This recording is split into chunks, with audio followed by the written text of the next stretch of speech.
Hello, trauma warriors. I'm Janae with Defeating Childhood Trauma, and we are back with part 2 on narcissistic personality disorder. In part 1, we went through the 9 criteria for narcissistic personality disorder and examples of what they mean. We talked about the niching down narcissist who has found a specific area in their life to feed their addiction for narcissistic supply, explaining why there are so many names for various narcissists out there. The spiritual and cerebral narcissist are just a few examples of the niching down narcissist. Now we are about to talk about the kind of narcissist you get when they are comorbid with another personality disorder. Because, like I said, the most rare personality disorder is one who only has one disorder. Now, first off, let's introduce the grandiose and the covert narcissist. These two don't look like they have anything in common. And yet, they are both narcissist. The grandiose is extroverted, while the covert is introverted. The grandiose is outwardly self-assured, while the covert is the quiet narcissist. The grandiose is full of false bravado, while the covert is, big surprise, the coward. The grandiose is offensively entitled, while the covert is so nice. The grandiose is the closest you will get to a pure narcissist. In other words, the narcissistic personality disorder that is not comorbid with any of the other disorders. Or is it? Meanwhile, the covert does have a comorbidity. And do you know which one it is? Contrary to popular belief, the covert narcissist is not comorbid with borderline personality disorder. It is actually comorbid with passive aggressive personality disorder. And that was the disorder that was removed at the publication of DSM-5. But before it became known as the covert narcissist, the DSM-4 had already named it the compensatory narcissist. Now, the reason borderlines are confused for the covert narcissist and vice versa is because there is one type of borderline that is comorbid with the passive aggressive personality disorder. It's known as the Petulant Borderline. So in other words, the passive aggressive narcissist and the passive aggressive borderline are going to appear to have similar traits, not because narcissists and borderlines are similar. In fact, the criteria for both are quite different. But it's because, number one, they're both in the cluster B continuum, so they're going to have those 10 traits in common. But with each other, but most importantly, they have the same comorbidity going on with the passive aggressive personality disorder. For one thing, both the passive aggressive narcissist, known as the covert, and the passive aggressive borderline, known as the petulant, are hypersensitive to criticism, slights, and disapproval. Both have deep-seated feelings of ambivalence. With the passive aggressive narcissist, it's deep ambivalence towards other people in general. With the passive aggressive borderline, they have ambivalent feelings of connecting with others versus the fear of losing their independence. And further confounding this is that the passive aggressive narcissist vacillates rapidly between wanting to take charge and then wanting someone else to do it for them. And so that's why it's so confusing. And you might be feeling right now like, oh God, my head hurts. What in the world? Well, here's the primary tell. What's the thing that sets the narcissist apart from the other cluster Bs in the continuum? It's that the narcissist can hold themselves together the most. Comparatively speaking, compared to the other cluster Bs. They can hold themselves together, whereas the others, not so well. The petulant borderline has more acting out behaviors, lashing out on themselves and on others. Meanwhile, the narcissist, even the passive aggressive narcissist, they're more image conscious. So that's going to be the primary tell to look for on whether you're dealing with a covert narcissist or a petulant borderline. So if that covert narcissist is not emotionally dysregulated, chances are you're dealing with a covert narcissist. Now you might be thinking, what could possibly be so dangerous about an introverted, cowardly, nice, quiet narcissist? Well, it's called covert narcissist for a great reason, because covert narcissists are pros at covert abuse. And what is covert abuse? It's sneaky abuse, because you're unable to validate the situation you're in when you don't understand you're, in fact, being abused. Overt abuses are obvious. For example, if someone hits you or screams in your face, you're obviously being abused. However, there's the covert way, and I have a great example for you because I once dated a covert narcissist back in the day. You see, the covert narcissist isn't going to lead with arrogance. And as a matter of fact, you're more likely to detect a lack of confidence within them, which is one of the reasons the covert also goes by the name fragile narcissist and vulnerable narcissist. It's all covert. So hopefully you're familiar with intermittent reinforcement, also known as breadcrumbing stage, which comes after the love bombing stage.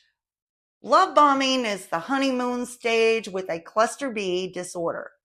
They shower you with love and attention, and you think you have found the perfect love. And then stage 2, intermittent reinforcement / breadcrumbing. They start withholding. They pull away and even abuse you. Then they will give you a little crumbs of what you tasted in the love bombing stage, and it gets you hooked into what's known as the trauma bond. Well, where the covert narcissist is concerned, it begins with simple emotional neglect. With the covert narcissist, you're less inclined to see the narcissistic rage. It's more like narcissistic snaps as opposed to the narcissistic roar. And not to say that the roar won't happen, just a lot less often than the other narcissist. The breadcrumbing that I was experiencing with my covert narcissist was he became suddenly unavailable to go out with me for a few weekends in a row. So I got the hint. Who wouldn't? I thought, okay, this person's pulling away. Gee, it sure was good while it lasted, not knowing any better. And then out of nowhere, here comes the Hoover, and he love bombed me, dropped a little breadcrumb just to get me hooked back in. So I was like, oh, we're back on? Okay. This pulling away and then hoovering me back in would continue for 8 months. Looking back now, hindsight 2020, he definitely wanted to see how far he could tear me down and humiliate me. He just operated in this subliminal way, because I would see the way he would smirk sometimes and I would wonder about that. But then I tell myself, but he's such a nice guy. He's so quiet and laid back. Another thing he enjoyed doing was he talked about his coworkers' flaws a lot. And then end his spiel with, while I have a perfect record, he did this whole comparing and criticisms on a quiet, calm level. He also wanted to get ahead. He talked about that a lot too, but he didn't want to do the work to get there. He was afraid of all responsibilities at work, and even any ounce of responsibility he had for our relationship going terribly wrong. And here's a great example of narcissistic rage in a covert. Check this out. His came out quietly. It would be a single sentence snap. Just snap at me in one sentence and it was over. He would do this periodically. I only remember one of the things he said when he snapped at me because it was many years ago. I said to him, I wonder what it would be like to be more mainstream. He said, stop reading books and watch TV more often like normal people. And that was it. It was over. He would do this, not all the time, but often enough. Just make these snappish insults at me. And another thing, just one more, because more awareness needs to be raised on mental abuse. We know a lot about emotional abuse, and we think of emotional and mental abuse as interchangeable, but there is a difference, especially when the emotional abuse is absent and they're not doing all that name calling and the character assassinations. You're left with just mental abuse, which is the most covert abuse of all. And the primary tell that you're being mentally abused is how you feel like you're always on guard around the person, a fear of being judged, fear of doing something wrong. And that's how I felt the whole time I was in his company. I remember how the song Unpretty by TLC would play in my head a lot because he kept me feeling like I had all these flaws and needed to improve, and I was constantly falling short. I just never knew what kind of flaw he would find next. And in his very covert way, he would make a little comment about it. So when we ask, what kind of danger can a covert narcissist pose? I can say this. Of the two narcissists that I dated, my self-esteem took a far worse beating from the relationship with the covert narcissist. And that's really saying something. I am pleased to report, however, that I am 19 years happily married to a wonderful human being. But believe me, before I found my king, I dated some real winners. I just had to hit my relationship rock bottom, as I refer to it, so that I would finally wake up and go, you know what? I'm fed up with my usual type. And speaking of relationship rock bottom, the somatic narcissist. Oh, yes, I dated that one too. And not to slut shame here, but this is the sluttiest comorbid narcissist you could possibly get.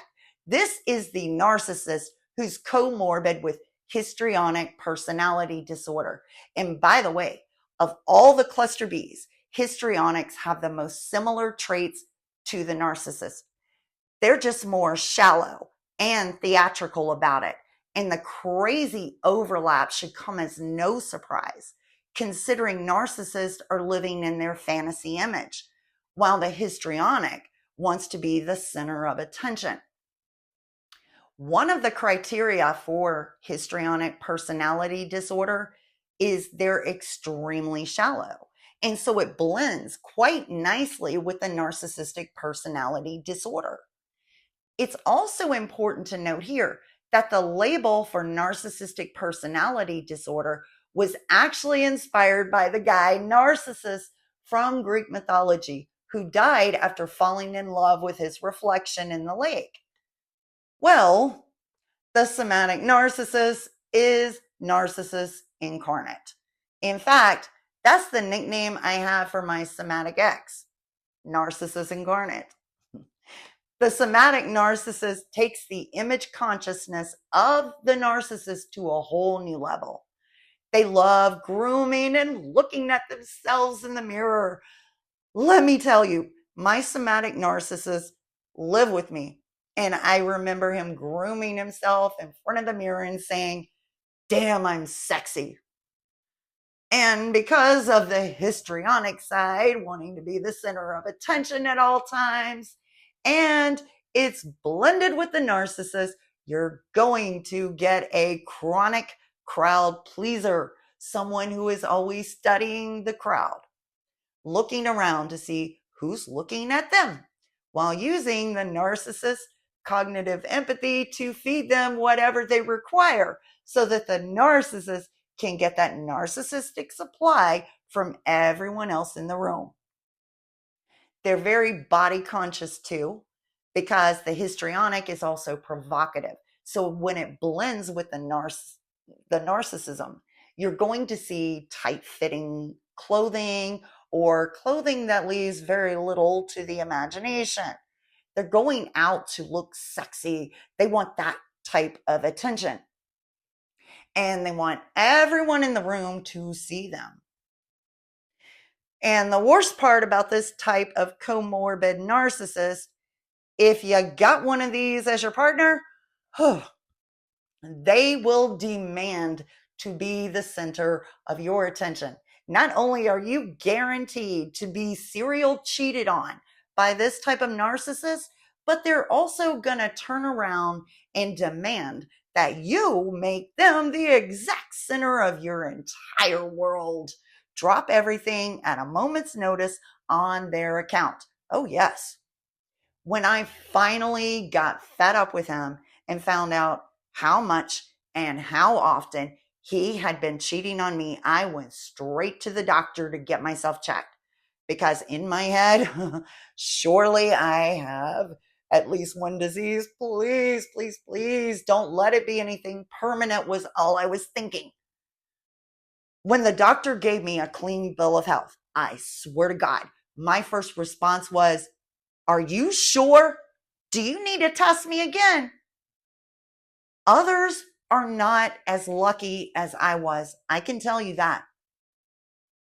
Now, last one, the malignant narcissist.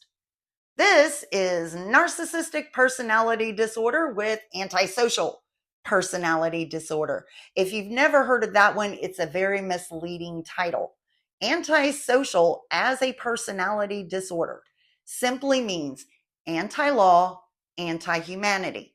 It is basically the psychopath, sociopath. So this is the narcissist with psychopathy. Now, statistically speaking, this is the most dangerous and unhinged narcissist. When the narcissist blends with the antisocial personality disorder, the narcissist has feelings of entitlement while also believing that ordinary rules that apply to others don't apply to them, because antisocial is anti-law, anti-humanity. So you'll see more of these traits coming out in this type of narcissist. This narcissist escalates from merely exaggerating themselves to being blatantly and intentionally deceptive. So conning others just to get what they want. And also a vendetta is mixed in, the vindictive narcissist. So when the narcissist is comorbid with sociopath, psychopath, you get a very dangerous cluster B cocktail in a single person. They are also going to be domineering because the narcissist wants to feel superior by making others feel inferior. But when they're blended with antisocial, they're going to be domineering and exercising high levels of extreme control. And now here's another little takeaway for you, because you don't have to box them into one comorbid type either. The somatic narcissist that I was involved with also checked just enough boxes of antisocial personality disorder to also qualify for that. He simply didn't hit as many boxes with that one as he did with narcissistic and histrionic. Some of the ways the malignant would come out in him was that he was intentionally deceptive. There was absolutely no sense of responsibility. He fully expected to skate through life on his looks, charms, and mooching off others. He was always broke, couldn't keep a job at all, and he simply just wanted to be a partier and living off one woman after another. So you could call him the hobo sexual. Whoever created that meme and that word, I love you. That was pure genius, because that was my ex, the somatic narcissist. And yes, he was extremely controlling and scary at times. That temper of his, when that narcissistic rage came out, it was absolutely terrifying. And I got a story where he became the most unstable I had ever seen him. And it's worth telling. It's an example of how terrifying these narcissists and other cluster B disorders can get. He showed up where I was simply hanging out with my friends. He didn't like me hanging out with my friends because that's when he wasn't the exact center of my universe for the moment. He guided me outside and proceeded to cuss me out. Naturally, one of my friends, who was a man, came out and told him, "You don't talk that way to my friend." He attacked my friend in front of a big crowd of people, punched him twice, actually. Somatic turned malignant narc, and he immediately played Darvo and told me that I caused the whole incident. Then he told me that we had to leave now. And here I was in my perspective. I know everyone will judge me for the fact that I got in the narcissist truck with him. But my perspective at that time was, he just attacked my friend because of me. I want to protect my friends from more violence. So I will leave with this violent man, and God help me. So we left. And this is the very reason. Shape shifting is in Trauma Glossary 1 on my site. Don't get it twisted. They're not actually turning into something else. But what you see sometimes when they're raging, the narcissistic rage, or even the borderline splitting episode, which is a variant of the narcissistic rage, they start to look markedly different. So, my somatic turned malignant boyfriend was driving extremely reckless, like almost hitting things, hitting cars, even almost hit a pole, just terrifying me. His voice dropped several octaves. He sounded exactly like the scream metal musicians. You know what I'm talking about with their voice, like, and he was speaking through that voice, punching the steering wheel and punching the part of the dashboard that was right in front of me. I thought he was going to either hit me at any second or hit something with his truck, because he was driving so reckless. And all the while he's doing that, scream metal raging and punching everything inside the truck.